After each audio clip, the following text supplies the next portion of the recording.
Okay, with mine art, it's, I don't know whether you can call it art. It's on others to decide. But for me, the most important thing is emotion. Emotion drives me into what I do.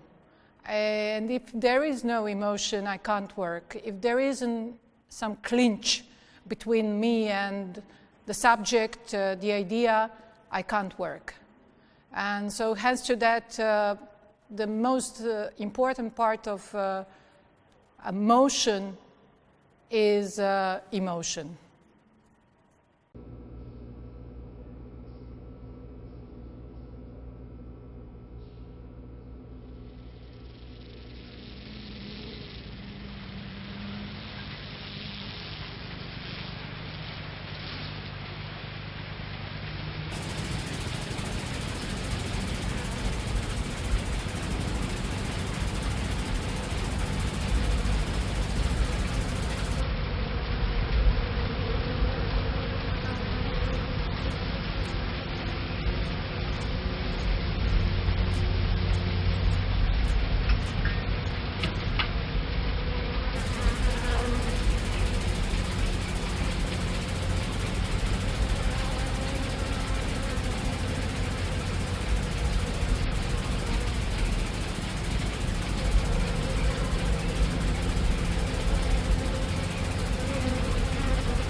It's like a combination of ideas coming especially from philosophy and from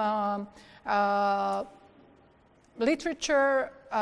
Basically, those books that are dealing with the problems are the books that are the subject that are really part of me that I'm interested in to discover further. And therefore, usually I start to I can't say how I start because it's very blur in my opinion, because I don't have a main structure, what will be the next subject. It just happens. It happens in your life, something starts to change, something is different, and this different thing that you can't pronounce, you don't have a name for it, you don't know how to explain it, start to trace you in your world. And then, I don't know, it's always coming back. Then you bump into the people or philosophers that are dealing with this kind of subject. You bump into the movies, etc. So it's a lot of artists that influence me, as well as my private life that goes in one or other direction, that helps me to search for some ideas. And usually the ideas are fantasies, because I don't like putting, why fantasy? Because I don't like using real people. It's something I have strong, I don't like it. I hate the idea that if I'm dealing with a very strong subject, I use a real model for that subject. So therefore, it's always a fantasy world that I use people in my imagination, those that I can imagine how they will look like. I don't think there is a difference between coming from Balkans and being any other country in the world. It's just how tough you are on yourself. Not the world around you, but how tough you are with yourself. And if you are very tough and ask from you more than you can achieve, then it doesn't matter if you're coming from Balkans or you are from United States or, I don't know, South Africa, whatever country in the world. It's just I just think, okay, on Balkans we have a lot of subjects to deal with, but then again, also the rest of the world. Every country bears some sort of problem with them. So therefore, it's the same, but here is a bit tougher. I mean, you have to understand the constant movement in violence.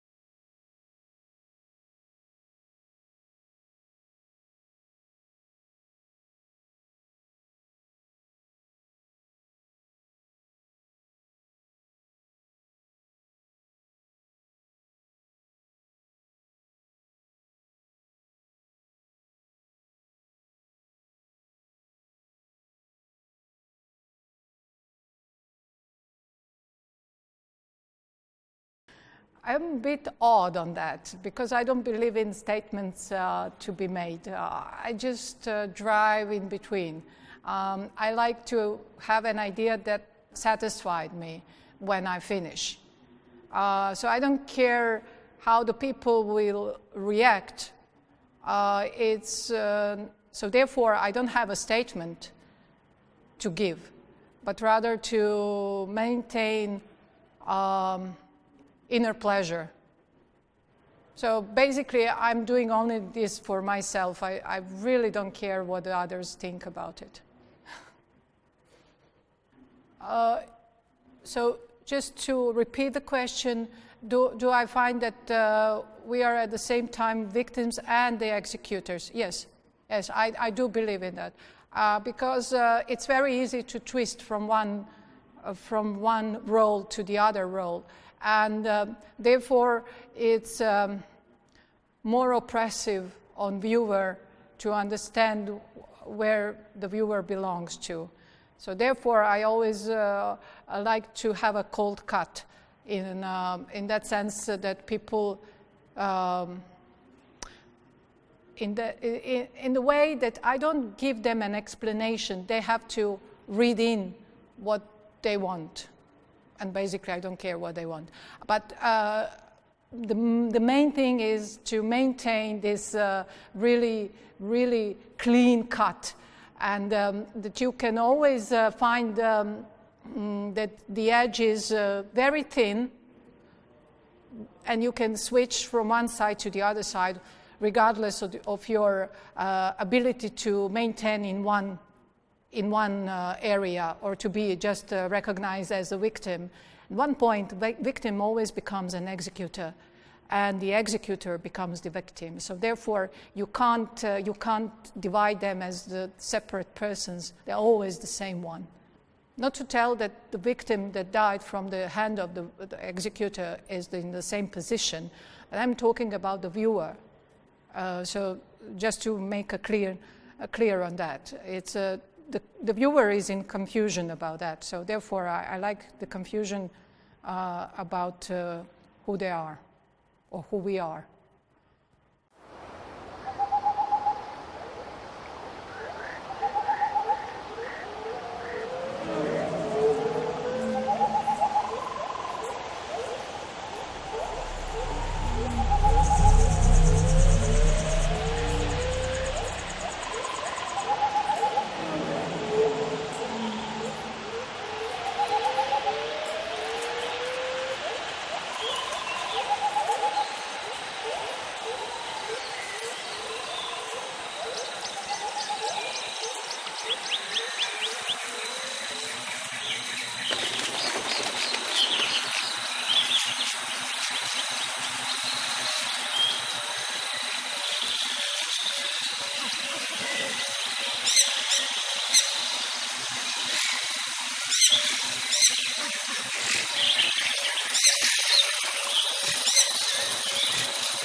those artists that you just recall on that are part of my work are the same artists that I, as an art student, I was very much involved with, and I really loved this type of painting and iconography, starting from Michelangelo, who was and is still the most important artist for me, all together ending with Rothko and De Chirico.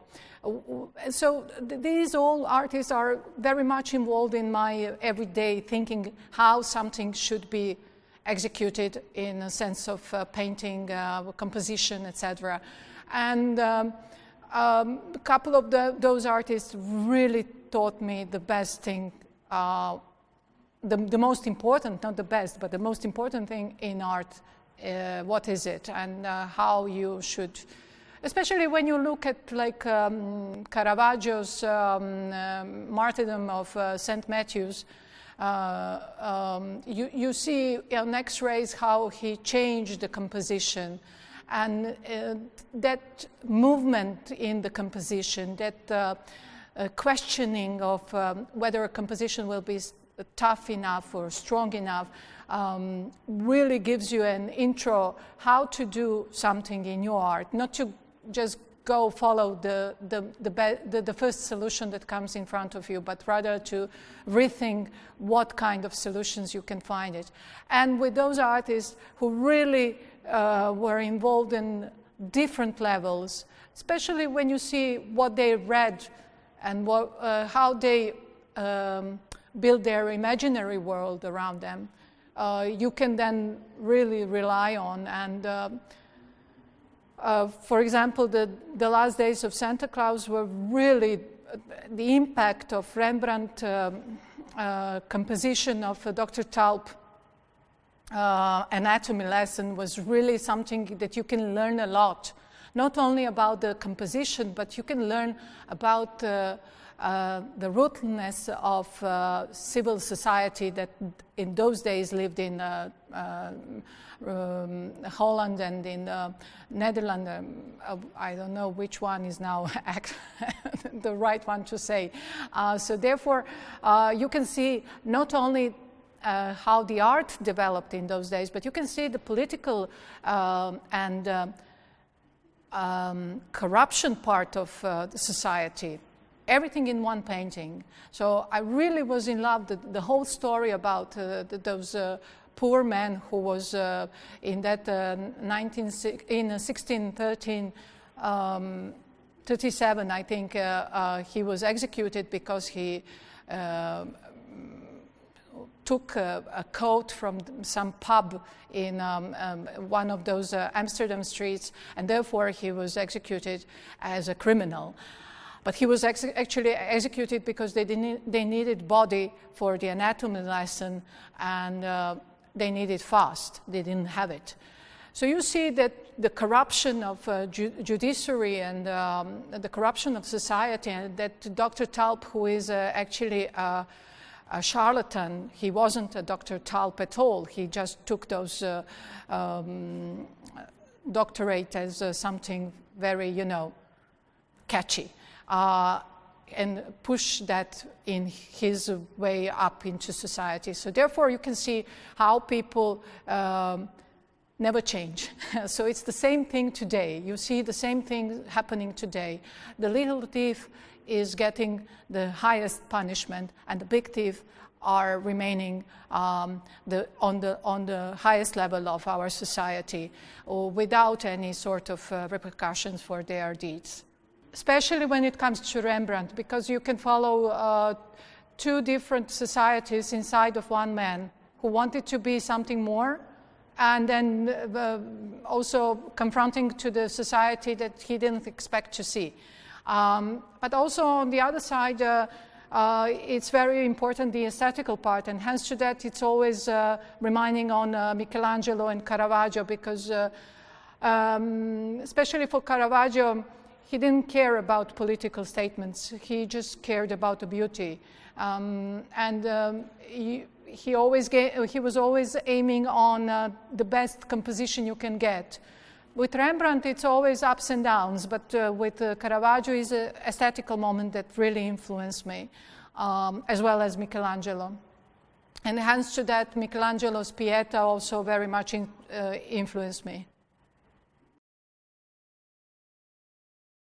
Well, there is a lot of dispute about this, I see on internet, but actually the experience comes from very bizarre moment in my life and in the life of these people that are present in front of me. When we were kids, we were forced into something that is established as systematic examination. It was a health check, which we have every semester in our schools. So therefore, you are obligated to attend this health check. And one of the most important part was you have to be basically half naked. You have to be in your t-shirt and panties, and that was it. So that was for me, it was an experience that I didn't like at all. I didn't like to be exposed to the others. And so therefore, mostly I see myself as the one sitting in front of the audience, not vice versa, someone whom actually I am looking at. But it's basically it was a small talk that became very big talk about growing up. And there is a lot of stories coming up with this, because we also had this, and I believe every school have this. You have to go to the nature, and then you stay at some campus for kids, and you have this exploring the nature with your teacher, etc. And you don't like it, you don't feel lucky because you are there. You just want to go home and have a normal meal with your parents, etc. So basically, I was at that point in my life, I was reconsidering the whole this moment of my youthness that I really left inside of me as some sort of fear that I have to deal with. So therefore, I can't say that I'm actually that anyone is looking at, that I am looking at the viewer rather than those, I don't know, girls and boys are looking at the viewer. No, it's me, but in different transformations. And I started from very young, and I came to adultery, but also in those, it was actually something I was confronting myself with, basically with my fears. And as we talked before, you mentioned Maddox Brown, and Maddox Brown was really quite influential on that level, because I don't know, those pre-Raphaelites are really involved in this youthness and losing a youthness, and you know, everything is dodgy. Will you survive youthness, or you will become something you don't want to become, etc. Yes. But also it's a private, it's completely private idea coming from on the beach, because I was very sick after I finished my whole this adultery or growing up in paintings serial. And my doctor said, you have to go to the vacation. It's too much. This is not normal. And so I couldn't go, because I'm a very lazy person actually, and I couldn't go anywhere, because that means I have to browse through the internet and check where to go, and you know, all this shabam about how to put together you know, your bags and etc. So I decided to paint a painting on the beach, and actually I'm lying there behind those people and watching at the beach, at the sea.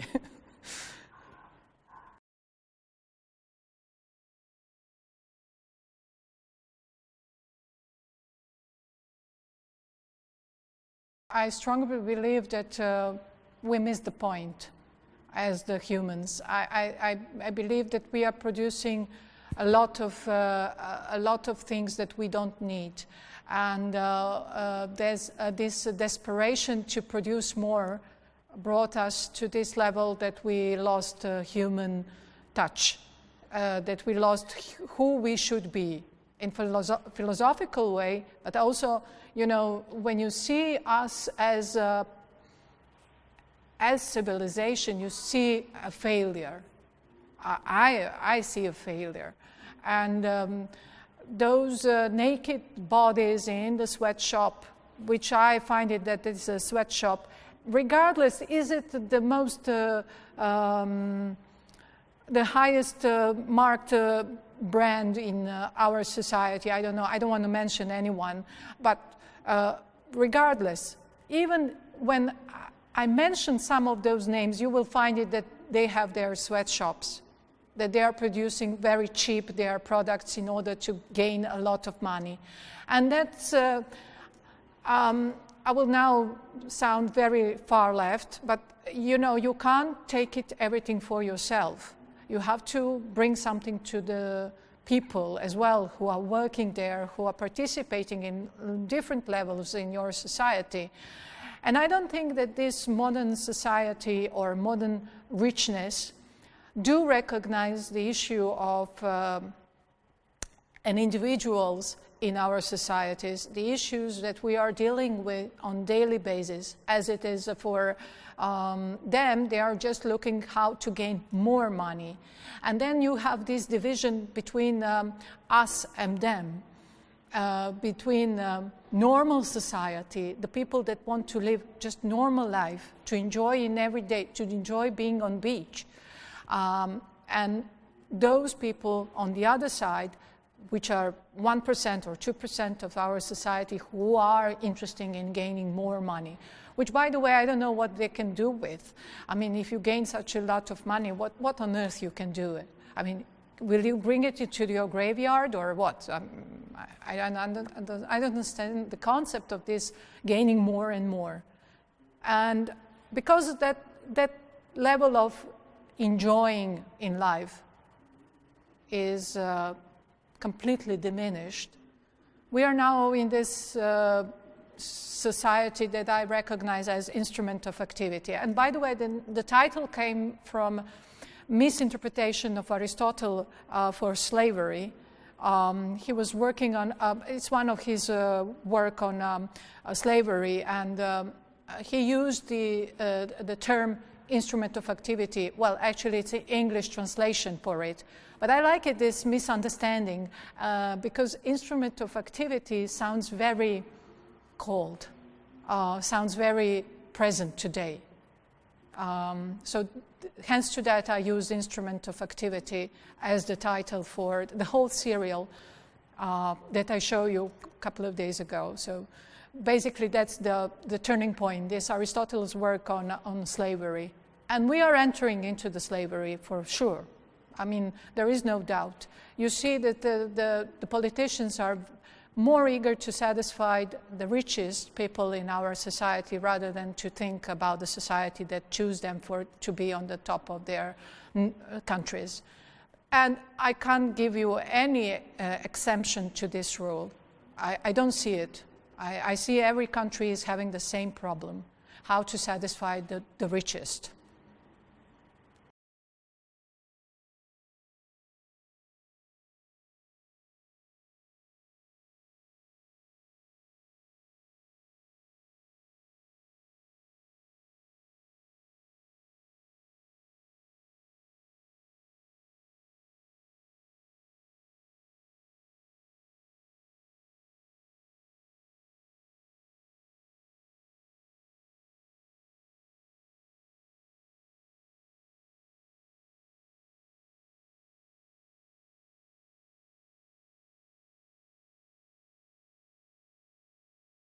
Oh, well, it's a forest.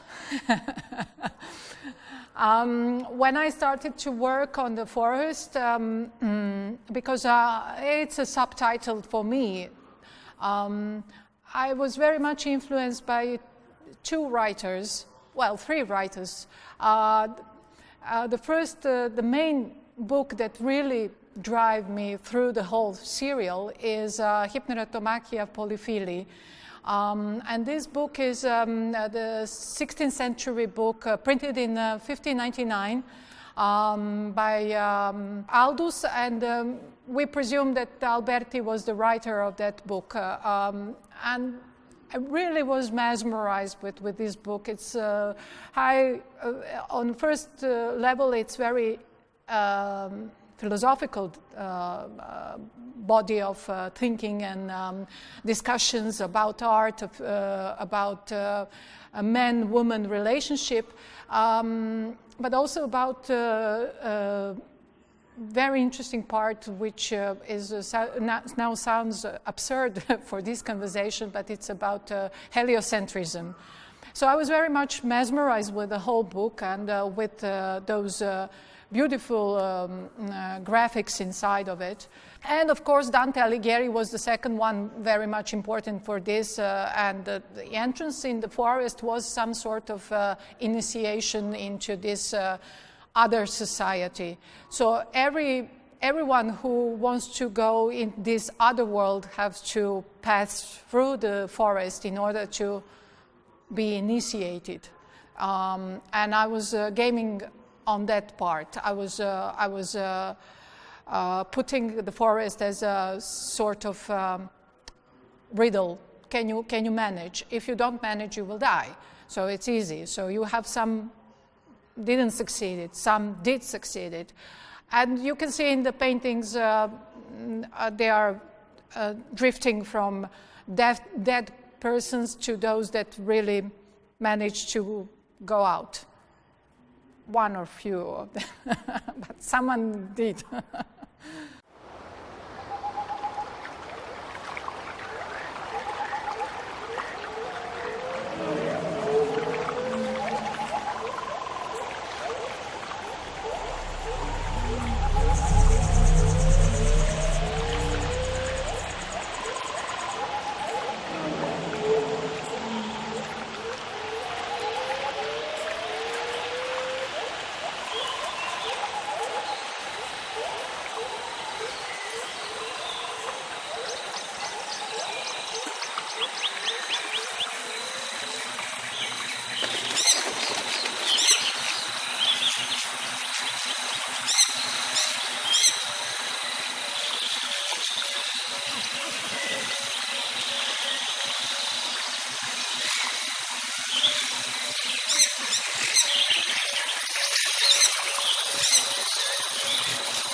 At this moment, I'm producing, I actually produced a graphic novel, which is now to be printed.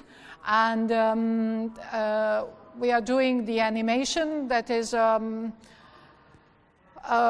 very complex thing to do, and there is a lot of obstacles coming in front of me. So hopefully you will see next year animation finished. Well, let's pray for this rather than I'm not sure, because it's I change a lot of my opinion during the work, so it's tough to be in my team and to understand what I want. Sometimes I don't know what I want as well, so therefore it's a tricky part, but let's hope very soon you will see the product of it. Okay, we finished? Is it okay? Thank you.